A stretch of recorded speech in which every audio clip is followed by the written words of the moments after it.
Digital space स्वच्छ असावी याच्याविषयी कोणाचं दुमत नाहीये. त्याच्याकरता टेक्नॉलॉजी कंपन्यांनी पुढाकार घ्यावा का सरकारनी बंदीसारखं कडक हत्यार वापरावं याच्याविषयी मतांतर आहेत. मला असं वाटतं की भारताने या प्रयोगाकडे अत्यंत बारकाईने पाहावं, त्यातनं जे काही स्वीकारार्ह असेल ते घ्यावं आणि जे घातक त्यातनं जे काही बाहेर येईल तेवढं आपण दूर लोटावं.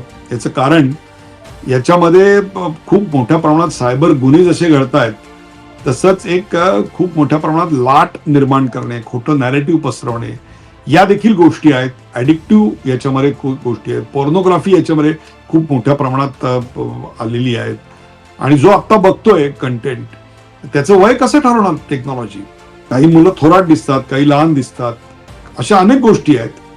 त्यामुळे या सगळ्याचा विचार करून ऑस्ट्रेलिया एक्सपेरिमेंटकडे पहिल्या 6 महिन्याच्या रिझल्ट्सकडे सरकारने बारकाईनं पाहावं आणि वेळ पडली तर तशी गोष्ट भारतात जरूर लागू करावी किंवा काही कंडिशन्स अप्लाय करून तरी लागू करावी असं माझं स्पष्ट मत आहे.